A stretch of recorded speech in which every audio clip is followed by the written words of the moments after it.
ورسوله أعوذ بالله من الشيطان الرجيم بسم الله الرحمن الرحيم وما خلقت الجن والإنس إلا ليعبدون. یہی اپنا قرآن کی آیت کل پڑھی تھی اور اسی پر بات کی تھی. اسی پر آج بھی بات کریں گے مگر دوسری بات کریں گے. اس آیت میں کہا گیا ہے، اللہ تعالیٰ نے بتایا ہے کہ ہم نے ان جنوں اور انسانوں کو صرف عبادت کے لیے پیدا کیا ہے. یہ بات نہیں ہے کہ صرف عبادت کے لیے پیدا کیا گیا. اب ہر چیز کا کوئی نہ کوئی مقصد ہوتا ہے. آپ اپنی زندگی کا یہ مقصد بنائیے کہ اسکول میں ٹیچر بن جائیں گے اور کامیاب ہو جائیں تو ٹیچر ہی بنیں گے. کسی نے اپنی زندگی کا یہ مقصد بنایا کہ ہم بھائی یونیورسٹی کے پروفیسر بنیں گے اور وہ بن گیا تو وہ پروفیسر کہلائے گا. تو اسکول کا ٹیچر جو ہے یونیورسٹی کے پروفیسر کے برابر تو نہیں ہو سکتا. کیوں نہیں؟ کیونکہ اس نے اپنی زندگی کا مقصد جو ہے بنایا تھا وہ بہت نیچا بنایا تھا. اسی اعتبار سے وہ آدمی بنے گا. اس نے اپنی زندگی کا مقصد زیادہ اونچا بنایا تو اسی اعتبار سے وہ اونچائی پر پہنچے گا. ہر چیز میں اسی سے لے لیے.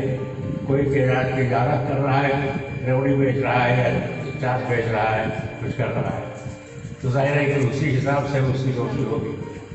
لیکن کسی نے کچھ اور طریقہ اپنایا کہ مجھے یہ نہیں کرنا ہے، مجھے بڑا سوداگر بننا ہے اور اس کے لیے اس نے کچھ کوشش کی دوسری ہمت کر کے اور وہ کوئی بڑا سوداگر بنا. اور ظاہر ہے کہ اس کے برابر یہ نہیں ہو سکتا. کوئی ایک جو ہے اسکول کا چپراسی بنا. جیسا اس نے مقصد بنایا اسی اعتبار سے وہ اس درجے پر رہے گا. زندگی کا جیسا جس چیز کا جو مقصد ہوگا مقصد کے اعتبار سے وہ اونچا یا نیچا ہوگا. ایک بار کے سامنے آئے کہ قدرت کا قانون یہ ہے کہ اب اگر کوئی زندگی کا مقصد جو ہے بناتا ہے تو یہ بھی ہو سکتا ہے پھر سے ہٹ کر کے کہ بھائی میں درجے میں ولایت کے درجے تک پہنچ جاؤں. ہو جاتا ہے ولایت میں بھی مختلف درجات ہوتے ہیں.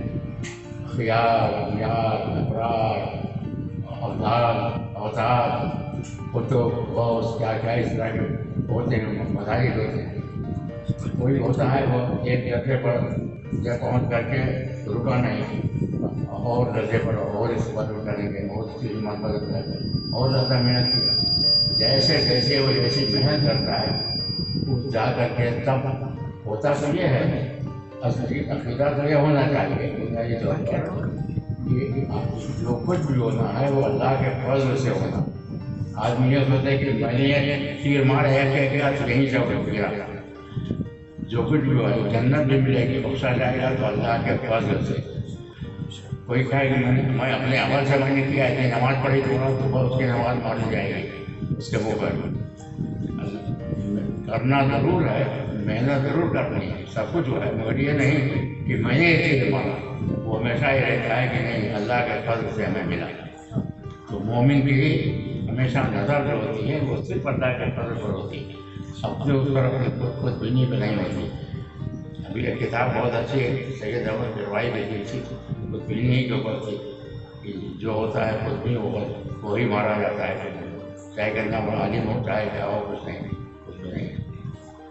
مولانا باور کا قصہ ہے کہ طرح سے کیسا تھا کیا تھا بس وہی خود بھی میں ایسا ہوں، میں ایسا ہو گیا، یہیں سے ہو گیا، کچھ بھی نہیں ہوا.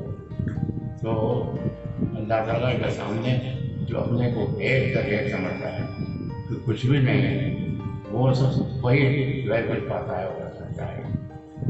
تو اب مطلب یہ ہوا کہ الگ الگ سلسلے اور زندگی کا جو مقصد بنایا وہ اسی اعتبار سے اس درجے پر پہنچتا ہے. اب کوئی شخص زندگی کا یہ مقصد بناتا ہے کہ مجھے اللہ کی رضا حاصل کرنی ہے اور جو کچھ کرنا ہے وہ صرف اللہ کی رضا کے لیے کرنا ہے، اس کی اطاعت کرنا ہے، جو کچھ بھی کرنا ہے.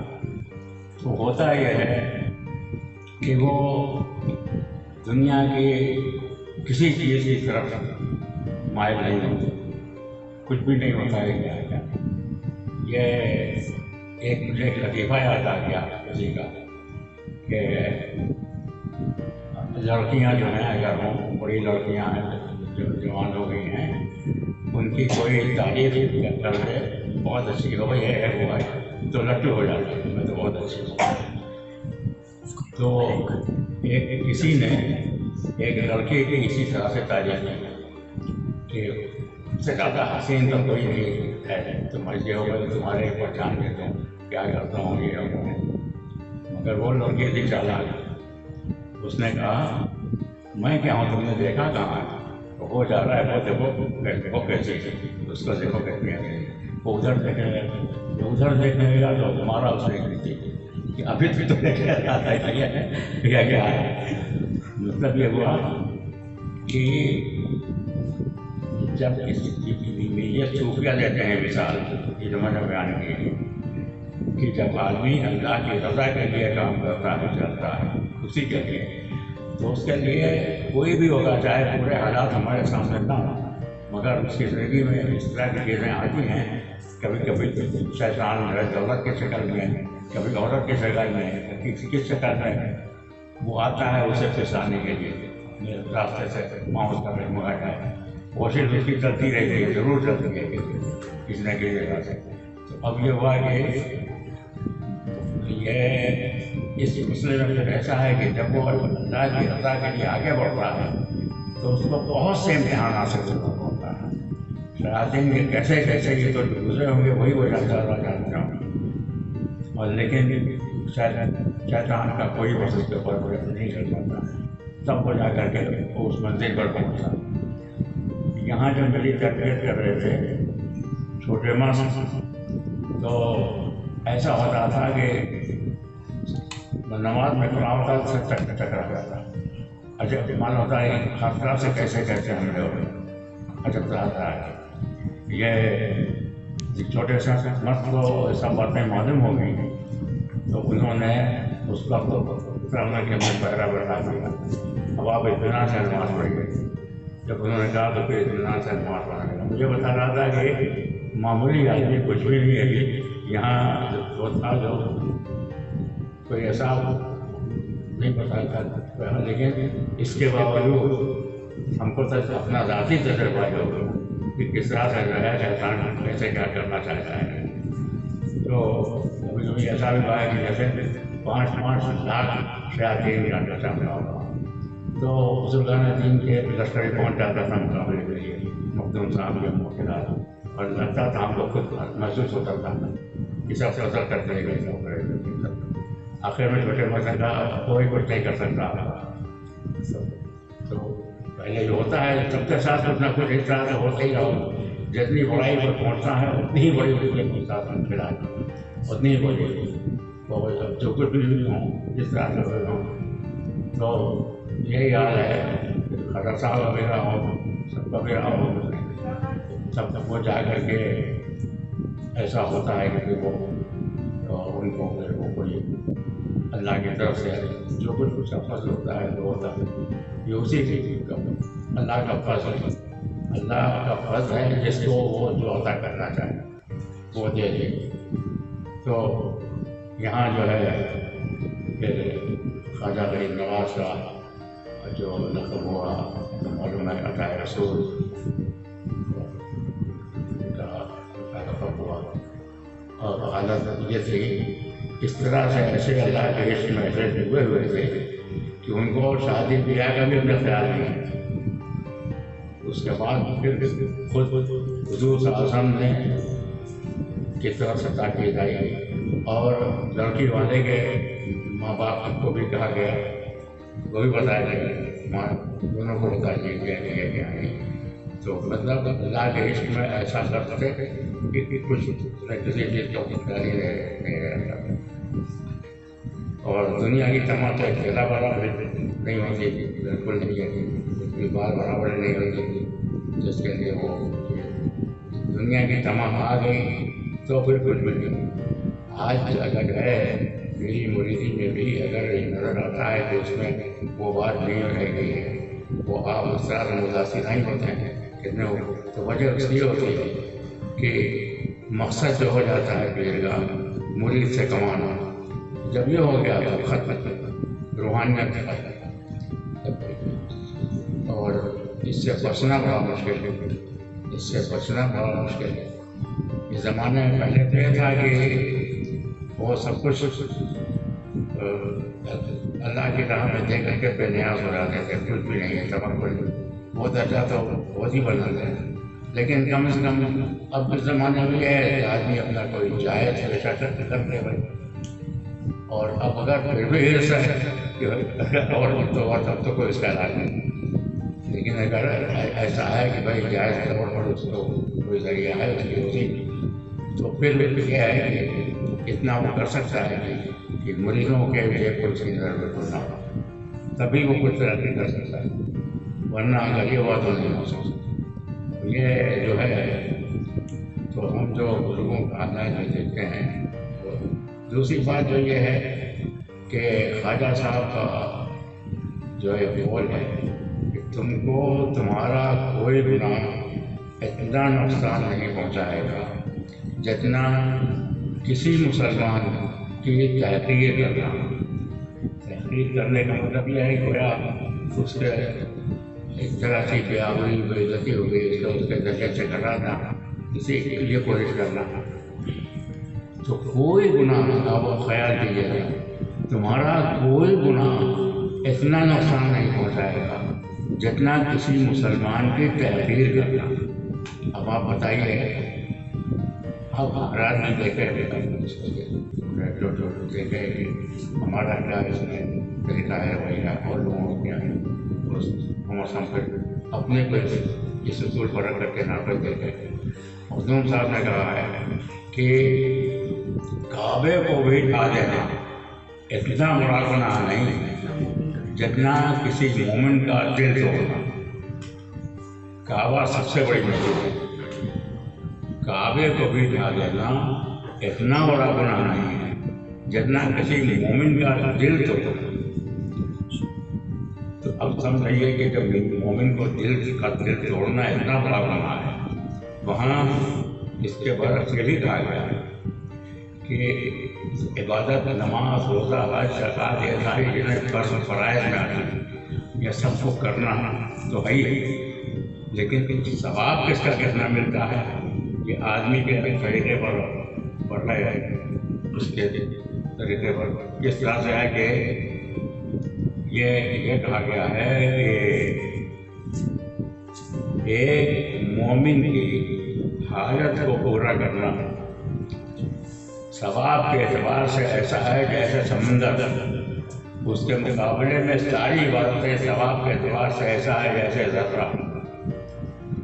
جس طرح سے مومن کا دل دکھانے کا وہ ہے مذمت آئی ہے، اسی طرح سے پھر مومن کے دل خوش کرنے کا کیا ہے کہ مومن کے دل کو خوش کرنے سے بہتر پڑھ کر ثواب کے اعتبار سے کوئی عمل نہیں. اب یہ جو ہے، اب مومن بھی کیا ہوتا ہے؟ مومن کو کہا گیا ہے کہ قلب المومن عرش اللہ. مومن کا قلب جو ہے یہ اللہ کا عرش. اسی پر یہ واقعہ یاد آ گیا اس کا، ایک آدمی نے خواب دیکھا کہ میں عرش کو اٹھائے گا. تو یہ خواب عجیب تھا، ایسا خواب کوئی دیکھتا ہوگا عرش کو اٹھانا. اب سوچا کہ اس سے کچھ نہیں آئے. وہ زمانے میں باعث اسلامی کے تھا کہ آپ وہی بتا سکتے ہیں، ان سے لڑ کے پوچھیں. اب جب ان کے پاس پہنچا تھا، وہاں سے روانہ پاکر سے چل کے پوچھیں گے تو دیکھا کہ ان کا ٹھنڈا جا رہا ہے. تو اس نے سوچا کہ کم سے کم لاؤ کندھا ہی دے دیں. تو جب کندھا دینے کے لیے کندھا دیا گلے میں دیا تو جنازے میں سے آواز آئی، تیرے خواب یہی تعبیر ہے، تیرے خواب کی یہی تعبیر ہے کہ جو مومن کا قلب جو ہے وہ عرش الہی ہے، تو اس عرش الہی کو تو کندھے پر اٹھائے گا. تو اس سے ان کے بھی درجے کا پتہ لگے گا آپ کو کیا تھے. اور آج کل لوگ جو ہیں جو معلوم نہیں وہ کیا سمجھتے ہیں، کس طرح سے ہیں، ان کی نماز بھی ٹھیک سے پڑھنے کو آتی ہے کہ نہیں، لیکن ایسے بڑے بڑے بزرگوں کو اعتراض کرنے لگتے ہیں. ایسے بڑے بڑے بزرگوں کو اعتراض کرنے لگتے ہیں کہ ایسا ویسا جانے کا. تو لیکن اب بہرحال کم از کم اب زمانے میں دعا تو یہی مانگنی چاہیے کہ اللہ تعالیٰ جو ہے راہ مستقیم پر قائم رکھیں اور اپنے اولیاء کی محبتوں کے دل میں گھسائے، کیونکہ اولیاء کرام سے محبت اللہ سے محبت کی علامت ہے۔ اولیاء کرام سے محبت ہی اللہ سے محبت کی علامت ہے۔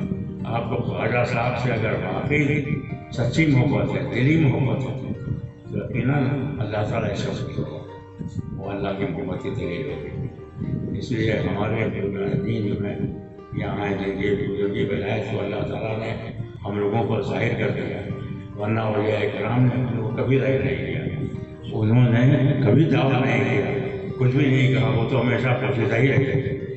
تو جیسا کہ قول اللہ تعالیٰ کا حدیث میں آیا کہ اولیائی تحت قبائی لا یعرفہم غیری، میرے اولیاء میری چادر میں پوشیدہ ہیں، میرے سوا انہیں کوئی نہیں جانتا۔ تو اللہ تعالیٰ جتنا ان کو ظاہر کر دیتا ہے اتنے ہی آپ جانتے ہیں، ان کا اصلی مرتبہ کیا ہے صحیح وہ تو اللہ ہی جانتا ہے، وہ اللہ ہی جانتا ہے، ہم ان کے مرتبے کو تو جان بھی نہیں سکتے، ایسے ہمارا دل ہے۔ اور انہی اولیاء کرام سے محبت ہی اللہ کی محبت کی علامت ہے۔ یہ تو ہو ہی نہیں سکتا کہ اللہ سے محبت کا دعویٰ ہو اور اولیاء کرام سے نفرت ہو، جانے کیا فائدہ؟ تو دونوں کے متضاد ہو نہیں سکتا۔ تو اللہ سے محبت کی دلیل یہی ہے کہ اولیاء اللہ سے، اللہ کے دوستوں سے محبت ہوتی، اللہ کے دوستوں سے محبت، یہی اسی سے دلیل ہے۔ اور جس کو بھی چاہے وہ خواجہ صاحب یا کوئی بھی ہوں، ان کو بھی جو حاصل ہوتا ہے وہ اولیاء کرامی کے تفصیل سے انہیں بھی حاصل ہوتا ہے۔ جس کو بھی کچھ ملا تو پھر انہی کے وسیلے سے ملا اور اولیاء کرامی کے وسیلے سے، ایسا بھی ہوا ہے، سب کا یہی حال ہوا۔ کوئی بھی دعویٰ ہوتا ہی نہیں کر سکتا کہ میں ایسا ہو گیا، میں ایسا ہو گیا، بس اللہ کا فضل ہے، اللہ کا فضل سے جو کچھ ہوا وہ سب اللہ کے فضل ہی کے ہے اور اپنے نہیں۔ تو اب یہ ظاہر ہے کہ خواجہ صاحب کا دن ہے، ان کی تاریخ ہے، اور اس پر ہم کو اللہ کا شکر ادا کرنا چاہیے کہ اللہ تعالیٰ نے ہمارے دلوں میں ان کی محبت دی ہے، ان سے عقیدت دی ہے۔ عقیدت محبت کے اظہار کا یہ بھی طریقہ ہے، مثلاً کچھ ہم رسماً نہیں بلکہ عقیدت کے ساتھ کچھ نیاز فاتحہ بھی کرتے ہیں، تو یہ بھی اچھا ہوتا ہے۔ اب مجھے اس کی بھی بحث بات ہے چلتی جو سے بتایا نہیں کیا، مگر بھائی ہم کو تو مولائی نے کچھ کہا فاتحہ کرنے کے لیے کھیر بنا کے 21 رمضان کو ان کا فاتحہ کیا ہے، بنایا نا مولا علی کا نیاز کیا ہے بھائی 21 رمضان کو، کہ ان کے کہنے سے تو چھوٹے مرسی پہ جانا ہوا تھا، جمیل میاں سے کوئی تھے، مجھے میں نفل کچھ پڑھ رہا تھا، میں نے کہا بھائی کچھ فاتحہ کی کوئی چیز تھی تو جمیل سے کہا کسی سے تم کر دو، میں پڑھ رہا ہوں نفل، چھوٹے مرسی فوراً منع کرتا ہے، کوئی نہیں کرے گا، فاتحہ مجھے ہو کرتا ہے، فاتحہ جو ہے وہی کرے، تو اگر یہ حرام ہوتا تو حرام کا حکم تو نہیں دے سکتے تھے، پہلے حرام نہیں جائے، وہ خود کہتے ہیں وہاں سے یہ فاتحہ دیں گے، یہ دیں گے، ہم نے نفل پڑھنے کے نفل پڑھنے ہیں، اس اللہ ثواب کرے، اس کے نفل پڑھا، اس کے بعد فاتحہ دیا اور کر کے اب صاحب قبر خود بول رہا ہے، کہہ رہا ہے، اب جن کو یہ نہ ہو سکتا وہ نہیں ہے، جو ظاہر ہے کہ وہ عقیدہ ہے تو اس کو دوری رکھنے ہیں میں سے جو بچے کہے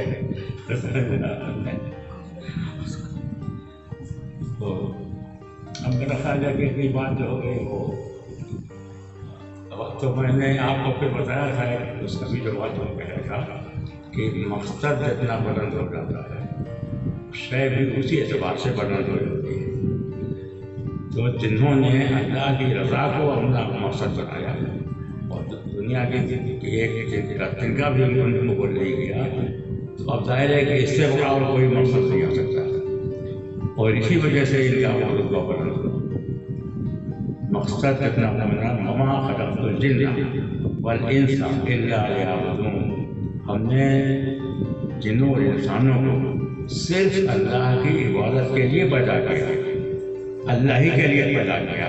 انا للہ و انا الیہ راجعون، ہم یہاں اللہ ہی کے لیے ہیں اور اللہ ہی کی طرف ہمیں لوٹ کے جانا ہے۔ تو اب جب معاملہ جب یہ ہوا تو اب اور ظاہر ہے کہ پھر اس سے بڑا وہ مقصد جس کو اللہ کی رضا حاصل ہو گئی، جس سے اللہ مل گیا، تو اس سے بڑا مقصد تو کوئی نہیں ہو سکتا۔ اور جس حد تک اسے اللہ کی رضا حاصل ہوئی، جس حد تک اس کی صفات اس کے اندر پیدا ہوئی، اسی حساب سے اس کا درجہ بلند ہو گیا، بلند ہوا۔ تو جو قرآن کی آیت ہم نے اتنی پڑھی تھی وہی آج بھی پڑھی تھی، تو اس سے جو روشنی ڈالی اس کا اور مطلب آپ کو سمجھایا جو ماں خلق ہر چیز کا مقصد ہوتا ہے، مقصد جتنا بلند ہوتا ہے شے بھی اسی اعتبار سے بلند ہو جاتی ہے، اور مقصد جتنا پست ہوگا شے بھی اسی اعتبار سے پست ہو جاتی ہے۔ ہم نے دنیا کی مثال دی جیسے کہ جس نے کہا کہ میں چپراسی بنوں گا تو چپراسی ہی بنے گا، مقصد اس کا تھا۔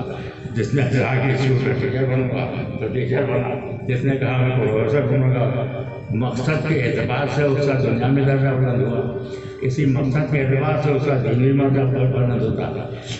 علم کتنا بھی حاصل کر لو وہ نہیں ہوگا۔ ابلیس جو ہے وہ تو معلم الملکوت تھا، اتنا بڑا علم تھا اس سے، لیکن راب درگاہ ہو گیا، کچھ بھی نہیں ہوا اس کے ساتھ۔ وجہ یہ ہے کہ مقصد جو ہے وہ اللہ کی رضا ہے، اور اللہ کی رضا کے خلاف اس نے کام کیا تو راز درگاہ ہو گیا۔ رضا اس طرح سے خلاف کام کیا کہ جیسے اللہ سے لڑائی کری آ گیا وجن کر کے یہ دن کرو، وہاں تو ہم سب سے ہوتے ہیں، اور اپنے کو گنہگار نہ سمجھنا سب سے بڑا گناہ ہے۔ ہر آدمی کو اپنے کو گنہگاری سمجھنا چاہیے۔ ایک شاعر صوفی شاعر نے کہا ہے بجناب کرم افسون بھرا بیش نور، بے جناب کرم افسون بھرا بیش نور، بے گناہی گناہ نہیں کہ آجا بخشا، یعنی اللہ تعالیٰ کے ہاں گناہ بخشے جائیں گے، گناہوں کی معافی ہوگی، ہمارا گناہ بخشا جائے گا۔ تو جب ایسا ہے تو تم اپنے کو وہاں گنہگار ہی بتاؤ تاکہ تمہاری بخشائش اور وہاں اپنا تقویٰ، اپنی عبادت یہ سب مت دکھاؤ۔ میں نے اتنی عبادت کی، میں نے کہ اپنے کو گنہگار ثابت کرو، جتنا زیادہ گنہگار ثابت کرو گے اللہ تعالیٰ کا فضل اس سے بھی بڑھ کر کے ہوگا، کیونکہ اس کے فضل اس کے رحمت کی کوئی حد نہیں، ہمارے گناہ کی تو کوئی نہ کوئی حد ہے۔ اللہ تعالیٰ نے کہا کہ میں شرک نہیں بخشوں گا، شرک نہیں بخشوں گا اور ہر گناہ بخشوں گا۔ تو بس بندہ جو ہے وہ شرک سے اس کو بچنا چاہیے، یعنی صرف ایک اللہ، اس کے ساتھ کسی کو شریک نہیں کرنا، یہ تو ہے۔ تو تم اپنے کو وہاں گنہگار ثابت کرو، اگر تم نے اپنے کو گنہگار نہیں بتایا تو پھر بخشائش کس چیز کی؟ تو بخشائش تو گناہوں کی ہوگی، لہٰذا اپنے کو گنہگار بتاؤ کہ میں گنہگار ہوں تاکہ اس کی تمہاری بخشائش ہو، اور اگر تم نے یہ ثابت کیا کہ میں گنہگار نہیں ہوں تو یہ ثابت نہیں کر پاؤ گے اور پھر بخشائش کے حقدار نہیں ہو۔ تو بجناب کرم افسون بھرا بیش نور، اپنے تقویٰ کا عبادت کا جادو مت چلاؤ، بے گناہی گناہ نہیں اس کی آجا بخشا، تم اپنے کو، کیونکہ وہاں تو گناہ بخشا جائے گا، تو جب اپنے کو تو کہو گے میں بے گناہ ہوں تو بخشائش کس کی چاہیے ہو، اور بے گناہ ثابت نہیں کر پاؤ گے، اس کا مطلب ہے کہ پھر محروم رہو گے۔ تو اپنے کو گنہگاری بتاؤ، سب سے بڑا گناہ جو ہے کہ بندہ اپنے کو گنہگار حاصل یہ ہے۔ سو بہرحال یہ بات یہ ہے کہ اولیاء کرام سے دوستی، ان سے محبت، یہی اللہ کے موت سے محبت کی علامت ہے۔ تو میں یہی دعا کرنا چاہیے کہ میں اللہ تعالیٰ اپنے محبوبوں کی محبت عطا فرمائے، ان کی سچی محبت ہو، تو اللہ تعالیٰ ان کے فضل سے، ان کے وسیلے سے ہمارے دل میں بھی اپنی محبت ڈال دے گا۔ اللہ تعالیٰ ہم سب کے گناہوں کو معاف فرمائے، اللہ تعالیٰ ہمیں راہ مستقیم پر چلنے کی توفیق عطا فرمائے، ہماری حلال کی روزی میں برکت عطا فرمائے، اور ہم دونوں کے اتفاق و اتحاد پیدا کرے، تمام مسلمانوں کے اللہ تعالیٰ حفاظت فرمائے، سب کی حفاظت فرمائے، سب کو راہ راست پر چلنے کی توفیق عطا فرمائے، اور سب کے جو نیک تمنائیں حالت ہیں ان کو پوری فرمائے، سب کو حج زیارت کی توفیق عطا فرمائے، جو نہیں جانے جو چاہتے ہیں صلی اللہ تعالیٰ علیہ خیر نور محمد علیہ اجمعین برحمتک یا